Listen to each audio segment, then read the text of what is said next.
Telugu digital media network లో political కేటగిరీలో number 1 కేవలం 72 గంటల్లో 1,50,00,000 వ్యూస్ పైగా పాపులర్ టీవీ నెట్వర్క్. ముఖ్యంగా మనం కవిత గారిని అలానే అరవింద్ కేజ్రీవాల్ గారిని చూస్తుంటుంటే ఇందులో ప్రధాన నిందితులు కావచ్చు, లేకపోతే అసలు ఏం జరిగింది అనడానికి ఒకరి ఫింగర్స్ ఒకరు ఎలా చూపించుకుంటున్నారు.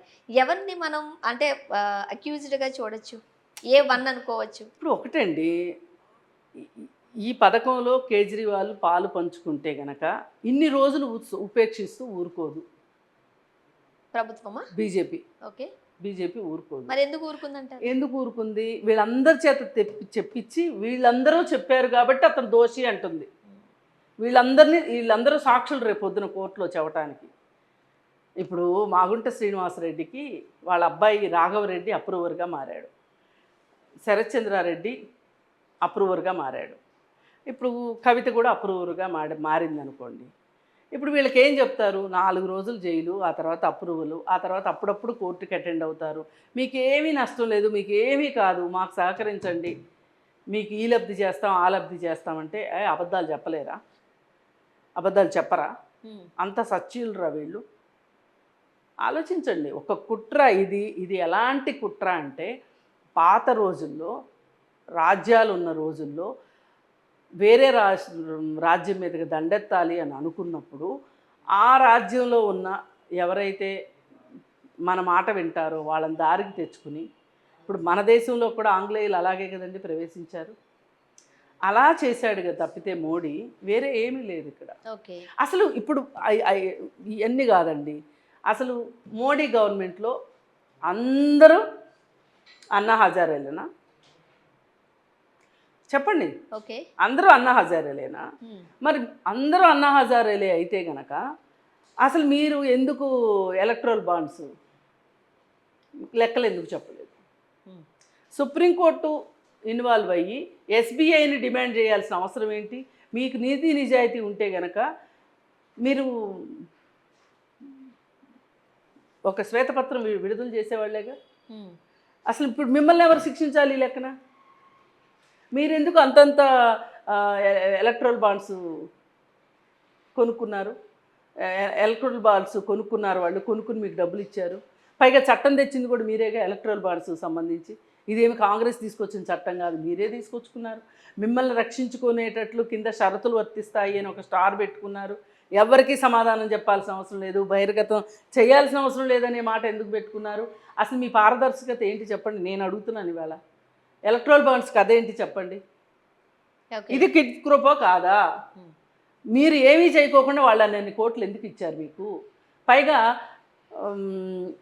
ఈడీ దాడి కానీ ఐటీ దాడి కానీ జరుగుతుంది, తెల్లారో 3వ రోజు వచ్చి వాళ్ళు ఎలక్ట్రల్ బాండ్ కొంటారు, వాళ్ళ మీద అవన్నీ ఆగిపోతాయి.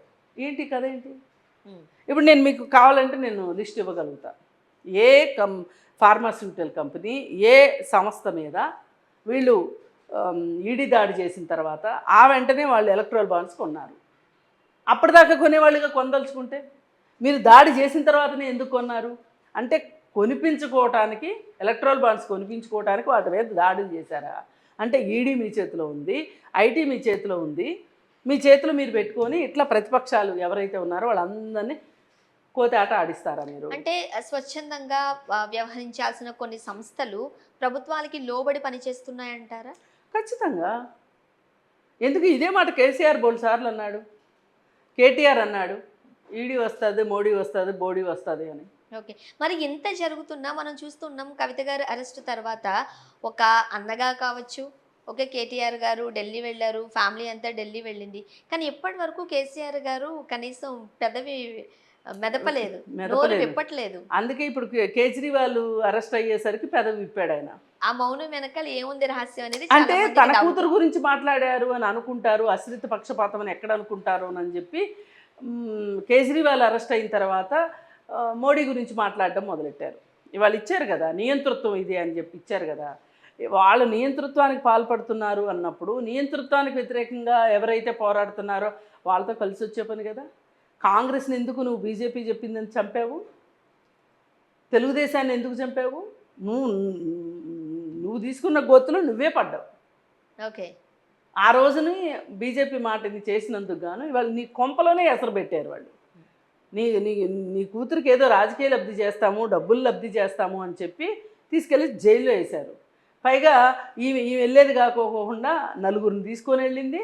ఆ నలుగురు ఇంకొకరి పేరు చెప్తున్నారు. ఇది ఖచ్చితంగా కేజ్రీవాల్ చెయ్యదలుచుకుంటే, అవినీతి చేయదలుచుకుంటే ఈ లిక్కర్ పాలసీ మీదనే చేయాల్సిన అవసరం లేదు. ఇంకా చాలా ఉంటాయి అతని చేతుల్లో, అతను చేయగలడు. చేయదలుచుకుంటే చెప్తున్నా. అతను ఒక ఐఆర్ఎస్ ఆఫీసరు. ఆర్థిక విషయాలకు సంబంధించి అతనికి తెలిసినంతగా ఒక ఐఆర్ఎస్ ఆఫీసర్గా అతనికి చాలా తెలుసు. ఎందుకు ఇప్పుడు ఎవరో స్కీమ్ చేసిన ప్రాజెక్ట్లో ఎందుకు జాయిన్ అవుతాడు? లిక్కర్ పాలసీని రూపొందించింది ఎవరు? ఫోన్లో ఉన్నది ఎవరి ఫోన్లో ఉంది? కవిత పిఏ ఫోన్లో ఉంది. ఏది లిక్కర్ పాలసీ అనౌన్స్ అవ్వకముందే అతని ఫోన్లో వాట్సాప్ చాట్లో ఉంది. అంటే కేజ్రీవాల్ అంత చాతగానోడా? అంటే వీళ్ళు స్కామ్ చేయిస్తే స్కామ్లో ఇరుక్కునేంత తెలివి తక్కువవాడా? అసలు స్కామే చేయదలుచుకుంటే ఈ చిన్న స్కామే ఎందుకు పెద్ద స్కామే చేసేవాడు కదా. 100 కోట్లు అనేది చాలా చిన్న స్కామ్ అంటారా? ఇప్పుడు 1000 కోట్లు చేస్తున్నారు కదా అందరూ. నేను అనేది ఆ ఉద్దేశంతో అంటున్నా. 100 కోట్లు కాదు, 100 పైసలైనా చేయొద్దు. చేయకూడదు అంటే చేయకూడదు అంతే. ఓకే. 1000 కోట్లు చేశాక 10,000 కోట్లు చేస్తారు, 10,000 కోట్లు చేశాక 10 లక్షల కోట్లు చేస్తారు. ఏమన్నా హద్దు పొద్దు ఉందా? వీళ్ళకి సిగ్గుశరం ఉందా? వీళ్ళకి అధికారం వచ్చింది స్కాములు చేయడానికి, డబ్బులు సంపాదించడానికేగా. రైట్.